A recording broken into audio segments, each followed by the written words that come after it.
Hi there, it's Keith from the Evangelical Free Church, Stony Stratford, and today we're continuing our series of short talks in the Gospel of Luke. And now we come to Luke chapter 6, verses 17 to 26.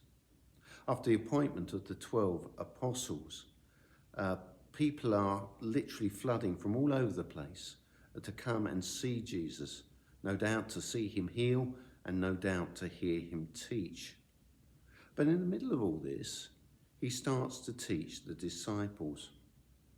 There's a very famous saying, early to bed, early to rise, makes a man healthy, happy and wise.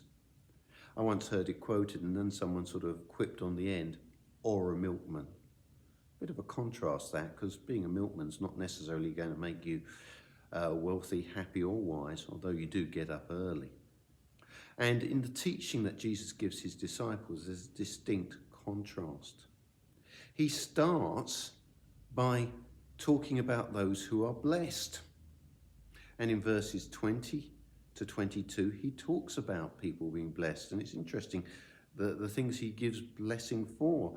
He talks about if someone's poor or hungry or they are mourning, they'll be blessed. Well, that can't be true, can it? The thing to note here is that he is teaching the disciples. So it's about those who are poor in spirit, who hunger for the things of God, who mourn because of their spiritual state. And he adds to that in verse 20, "Blessed are you when men hate you, and when they exclude you and insult you and reject you. You reject your name as evil because of the Son of Man." This is really about standing up for Christ and living out as a Christian. That's why he's teaching this to the disciples. It's not something for everyone, although you often see these things written on tea towels or something like that. He actually says this is a good reason to rejoice, verse 23. "Rejoice in that day and leap for joy, because great is your reward in heaven, for that is how their fathers treated the prophets." Jesus is saying, don't be surprised if you are rejected for following me. But actually, it's the right place to be. Well, what about the contrast of this? He now gives a series of woes. And it's really sort of woe or watch out if you are rich. Woe if you're well fed, you're doing all right and you're not hungry now. Woe when men speak well of you. What is the issue here? Well, the issue here is this. It's not a good thing to put your faith in these things. These are things of the world. Money is good, but if you make it your God, if you make it your be-all and end-all, that's no good. Food is good, but if you're going to just basically make it the centre of your world, well, you end up as a glutton and overweight. What about when people speak well of you? Well, if the opinion of man's all you care about, as Jesus says here in verse 26, "Woe to you when men speak well of you, for that is how their fathers treated the false prophets." Jesus says if people are speaking well of you, it doesn't necessarily mean that God thinks well of you. The praise of man is not the be-all and end-all.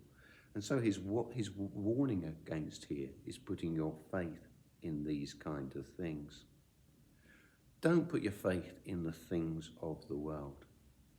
Well, where are we to put our faith? Well, Jesus has already given a clue. But he sums it up really well if we look at Matthew and chapter 6 and verse 19 to 21. "Do not store up for yourselves treasures on earth, where moth and rust destroy, and where thieves break in and steal. But store up for yourselves treasures in heaven, where moth and rust do not destroy, and where thieves do not break in and steal. For where your treasure is, there is your heart will be also." What are we going to do? Are we going to put our faith in the things of the world? Will they wear out? They won't last forever. And as the old saying says, you can't take it with you. Or are we going to put our faith in the things of God, which are, after all, eternal? Thank you for listening, but before you go, we'd like to offer this little booklet. It's called The Real Jesus. It's a great 10-minute read. And, you may know some things, or you may have learned some things in Sunday school or in various churches over the years, but hey, revisit it. Get the lowdown and the scriptural way, the way the Bible describes Jesus, and meet the real Jesus. Thanks so much for listening.